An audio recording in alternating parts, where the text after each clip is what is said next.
जय श्री राम। स्वागत करते हैं आप सभी दर्शकों का अपने इस सेकंड चैनल में पाक पाक Hindu Hindu movies movies reaction reaction channel. Channel. कैसे हैं आप सभी लोग? उम्मीद करते हैं आप सभी लोग ठीक होंगे। तो अब हम देखने वाले हैं नीलकंठ वर्णी जी के सीजन 7 का पहला पार्ट। तो पहले हम पार्ट देख लेते हैं, उसके बाद फिर बात करते हैं। बने रहे हमारे साथ इस पार्ट के एंड तक। चलो। सन 1781 में उत्तर भारत के छपिया गांव में मनुष्य जन्म धारण किया। छपिया और अयोध्या की भूमि को दिव्य बाल चरित्रों से पावन करके वे नीलकंठ वर्णी के रूप में निकल पड़े अपने मौलिक दर्शन से विश्व के असंख्य जीवों का कल्याण करने हेतु एक कल्याण यात्रा पर। अयोध्या से नैमिषारण्य, हरिद्वार, श्रीपुर, केदारनाथ, बद्रीनाथ, बद्रीवन आदि से होते हुए वे तिब्बत में मानसरोवर पधारे। वहां से गंगोत्री, वंशीपुर आदि से आगे नेपाल में काली गंडकी नदी के किनारे आरोहण करते हुए मुक्तिनाथ जाकर उन्होंने तपश्चर्या की। मुक्तिनाथ से बुटोल नगर आदि स्थानों से होते हुए गोपाल योगी को आत्यंतिक मुक्ति का मार्ग दिखाकर नीलकंठ वर्णी वहां से पूर्व दिशा में आगे बढ़ चले पोखरा की ओर। कितनी खूबसूरत जगह है।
नेपाल प्रदेश की वादियों और पहाड़ियों को पार करते हुए नीलकंठ वर्णी आ पहुंचे पोखरा सरोवर पर।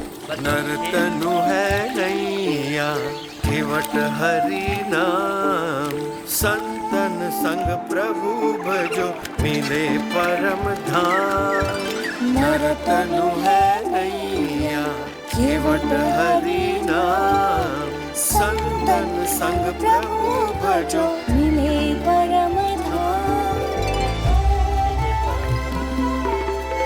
पोखरा की सेती गंगा नदी में स्नान कर उसे पावन करके नीलकंठ वर्णी आगे बढ़ चले। मध्य में सूर्य रहता है और उस सूर्य के चारों ओर अलग अलग ग्रह परिभ्रमण करते रहते हैं। कई नगरों, पहाड़ों और वनों को पार करते हुए नीलकंठ वर्णी आ पहुंचे धार्मिक स्मारकों के लिए प्रख्यात नगर काठमांडू में।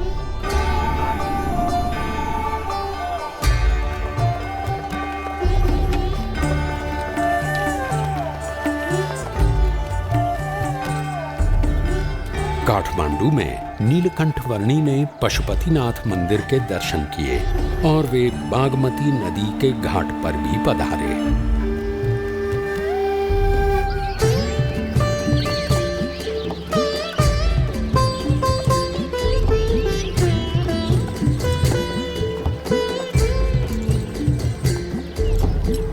वैभवी नगरी काठमांडू के कई स्थानों पर होते हुए कुछ साधु संतों के समुदाय के साथ नीलकंठ वर्णी वहां के राजा के महल में आ पहुंचे।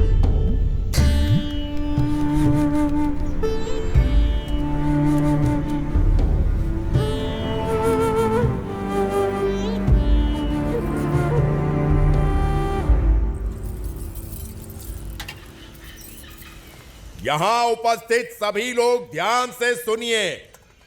हमारे राजा जी को कुछ असाध्य रोग हुआ है जिससे उनके पेट का दर्द मिट ही नहीं रहा है।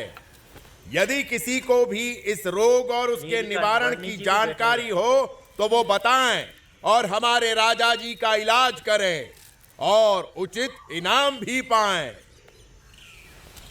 बटुक वर्णी जी, आपके पास भी इस रोग का कोई इलाज हो तो अवश्य बताना।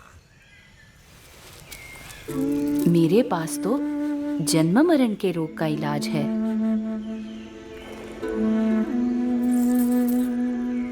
सोच समझकर बोलना बालक। मैं राजा हूं, रण बहादुर साहा।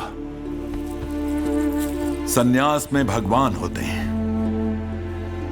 ये सोचकर मैं साधु संतों और सन्यासियों को मेरे रोग का इलाज करने के लिए बुलाता हूं, और मेरा इलाज करने की बात करके जो इलाज नहीं कर पाता, ऐसे हरेक हकीम, वैद्य, साधु, संत, सन्यासी सबको मैं जीवन भर के लिए बंदी बनाकर सजा देता हूं।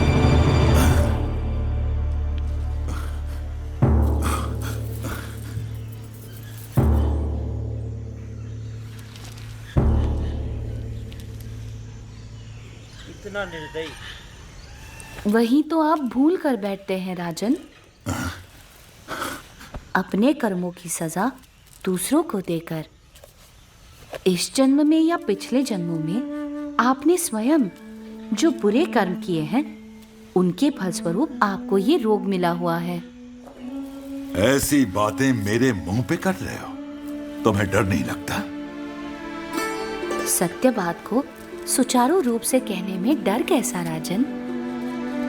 अभी भी आप निर्दोष लोगों को दंड देकर अधिक बुरे कर्मों का संचय ही कर रहे हैं, जिनके फल भी आपको भुगतने पड़ेंगे।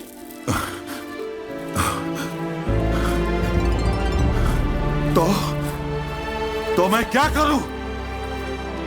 कैसे छुटकारा पाऊं इन सब से? कैसे छुटकारा पाऊं इन सब?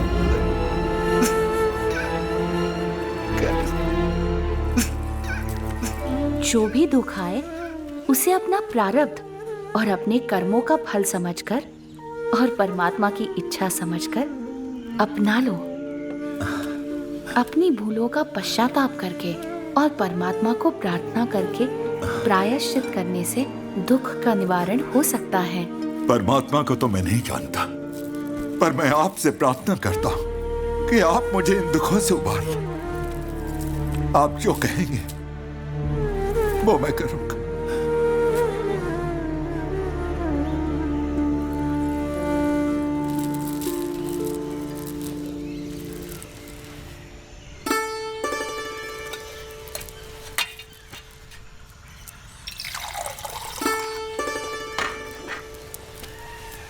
ये पी लीजिए।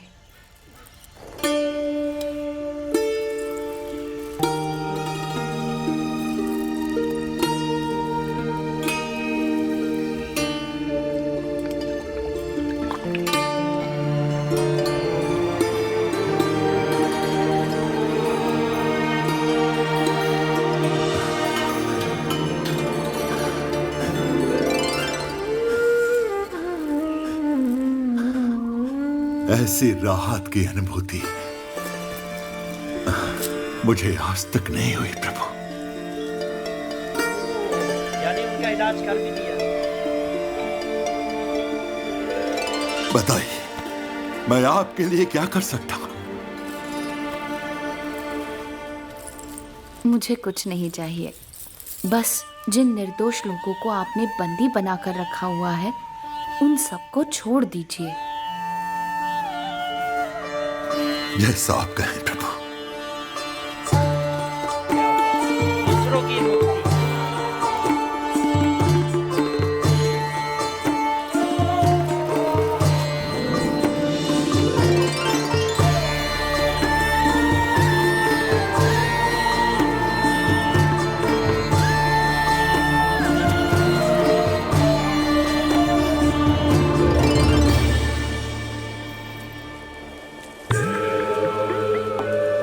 काठमांडू से आगे उत्तरी नेपाल प्रदेश में यात्रा करते हुए नीलकंठ वर्णी ने तिब्बत प्रदेश एवं चीन प्रदेश की ओर दृष्टि की और वहां से पूर्व दिशा में आगे बढ़ते हुए वे वराह तीर्थ आ पहुंचे। जीवन भर सदाचार पूर्वक सेवा के अच्छे कार्य करते रहना वह अच्छी बात है, परंतु वह आत्यंतिक मोक्ष के लिए पर्याप्त नहीं है।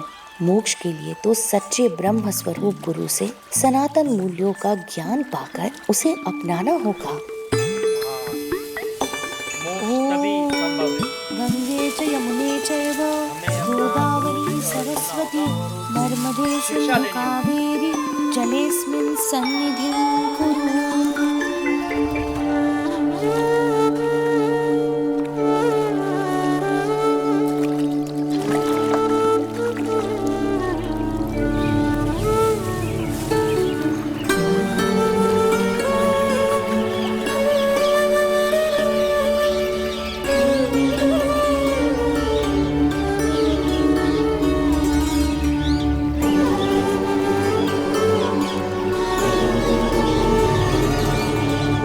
अपनी कल्याण यात्रा से नेपाल प्रदेश को पावन करने के पश्चात नीलकंठ वर्णी उत्तर पूर्वी भारत के असम प्रदेश में सिरपुर, परशुराम कुंड आदि स्थानों में पधारे और वहां से आगे असम प्रदेश में नीलकंठ वर्णी के स्वागत के लिए मानो ब्रह्मपुत्र नदी के नीर तत्पर थे।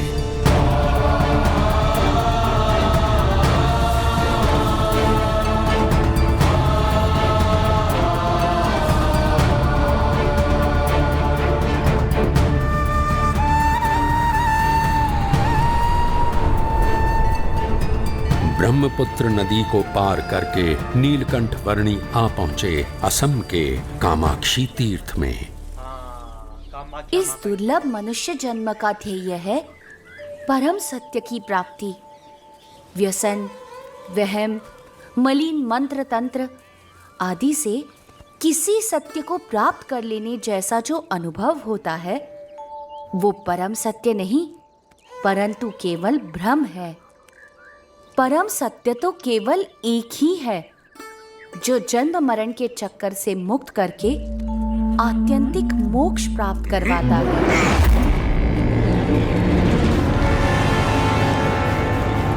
ए बच्चे, क्या सुख दुख की बातें बना रहा है तू?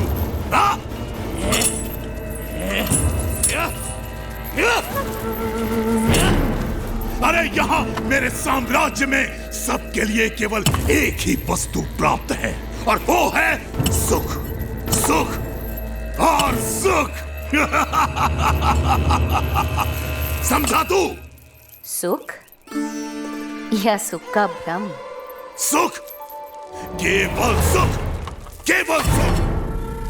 एक सच्चे उपासक की तरह उपासना करके हर एक सुख को सिद्ध किया है मैंने और गले तक मदिरा का पान करके उन हर एक सुख के नशे में रहता हूं मैं। इसीलिए पी बैक कहलाता हूं मैं, पी बैक।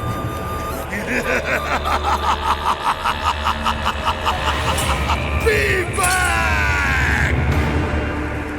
अपने प्रपंच से लोगों को डरा धमकाकर स्वयं सुखी रहना वो सिद्धि नहीं परंतु विकृति है विवेक। अपनी सिद्धियों का उपयोग सबके सुख के लिए करना चाहिए, दुख के लिए नहीं। अरे वाह, ये छोटे गुरुजी तो ज्ञानोपदेश भी देते हैं। महाज्ञानी है गुरुजी। पर अभी गुरुजी को पता चल जाएगा कि मेरी शक्तियों के सामने उनका ज्ञान कैसे हवा में फुर्र हो जाता है।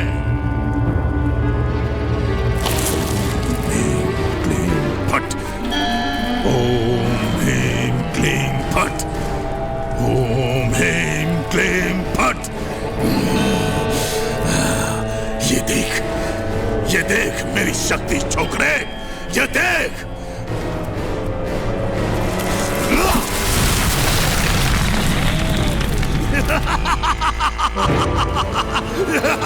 देखा?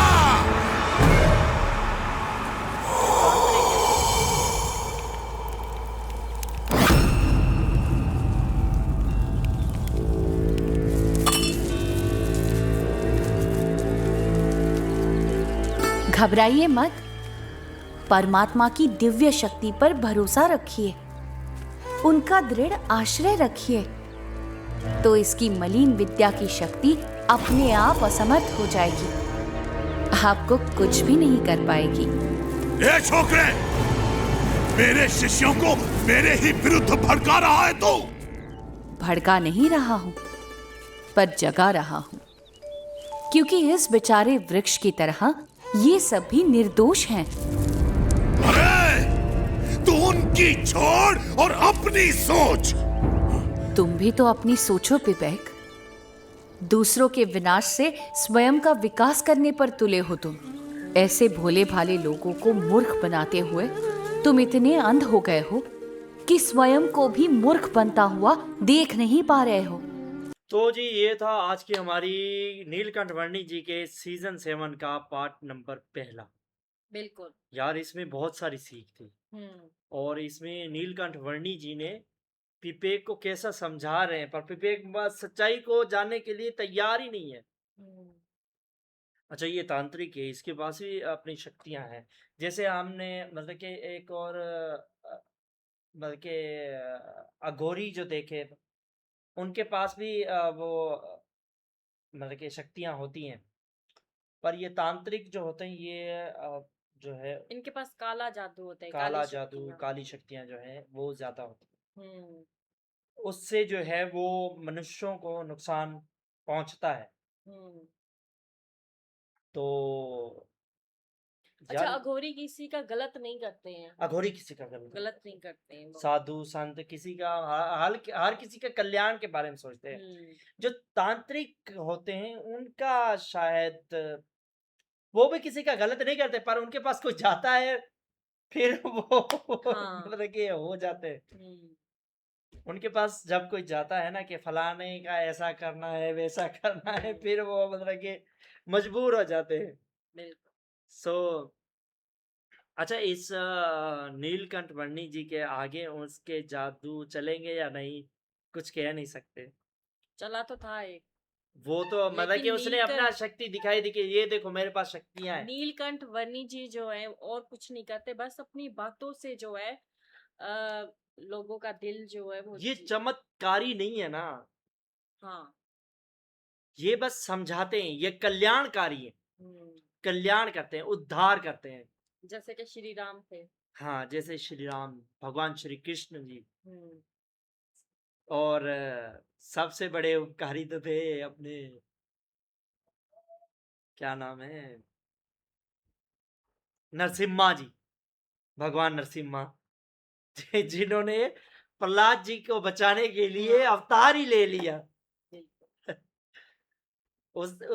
हमने प्रहलाद जी की वो मूवी देखी थी बड़े चैनल पर। मुझे नीलकंठ उसमें वर्णी जी और प्रहलाद जी जो है ना एक जैसे लगते हैं। हाँ उसमें वो प्रहलाद जी अंतिम समय में कहते हैं ना कि आपने तो अनेकों अवतार लिए, परंतु एक भक्त की सुरक्षा हेतु आपने अवतरित होकर मेरा ऐसा महान बढ़ाया है, मैं अनेकों जन्मों तक आपकी वंदना करके भी व्यक्त नहीं कर सकता, बता नहीं सकता।